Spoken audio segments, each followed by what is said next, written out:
Saya ingin tunjukkan kepada Anda bahwa kebanyakan orang sukses di masa depannya sampai namanya dikenal sekarang, ternyata dia bukan makhluk suci. Antum kenal Umar bin Khattab? Tuh, kenal lagi, Masya Allah, luar biasa. Di sini komplit lah pada Korea itu, luar biasa. Yang iblis kenal, jin kenal, Firaun kenal, Umar kenal, luar biasa di sini. Umar itu sehari dulu paling minimal mabuk 5 kali, Pak. Umar itu ahli mabuk sebelum masuk Islam. Mabuknya 5 kali dalam sehari. Jadi kalau Anda ke Korea kemudian mabuk, maaf, Anda terlambat, telat Anda, telat, karena Anda, maaf, sudah keduluan oleh Umar. Dan mabuknya Anda nggak bisa saingan sama Umar. Umar mabuk sehari 5 kali, Anda mabuk paling berapa kali?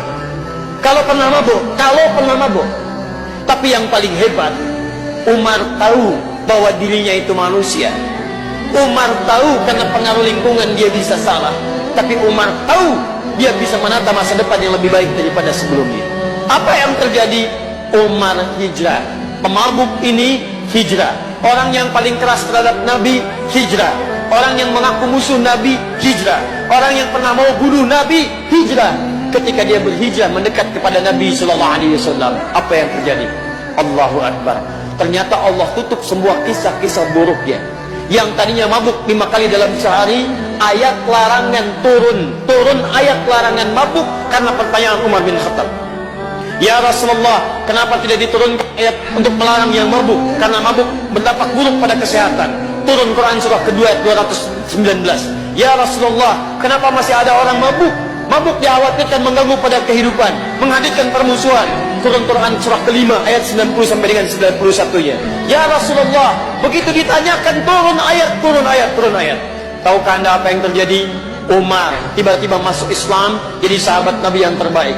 Hidupnya bersama Nabi, dikuburnya bersama Nabi, di akhiratnya bersama Nabi, dijamin masuk surga di lisan Nabi tanpa hisab.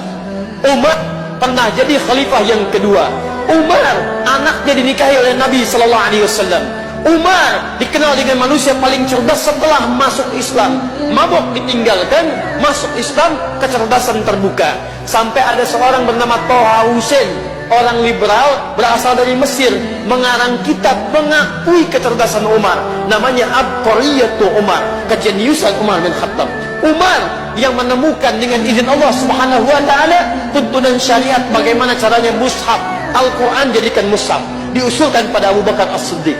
Umar yang menjadikan taraweh bersatu di masjid, bilangannya ada yang 11, ada yang 23, ada yang 40. Umar bin Khattab radhiyallahu taala anhu.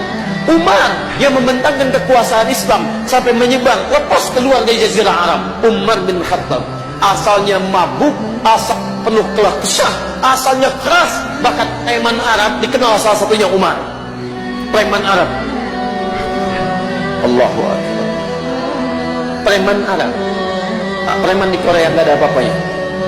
Preman Indonesia nggak ada apa-apanya. Lihat Umar. Kalau Umar gatal tangannya, dia akan naik ke Jabal Qubais. Jabal Qubais itu gunung tinggi samping Ka'bah, sekarang jadi istana, simbol kekuasaan. Dia naik ke Jabal Qubais, dia katakan, "Hei, yang berani dengan saya, kita ketemuan di Bukit A. Tapi sebelum datang, pamit dulu pada ibu yang telah melahirkannya, karena dia akan pulang tanpa nama." Umar gatel ya, pukul orang. Antum gatel pukul nyamuk, dia gatel pukul orang. Umar, tapi hebat ya, beliau radhiyallahu ta'ala anhu masuk Islam, hijrah beliau ini, dia terbuka lembaran hidupnya, tiba-tiba jadi membentuk semua kemuliaan tadi.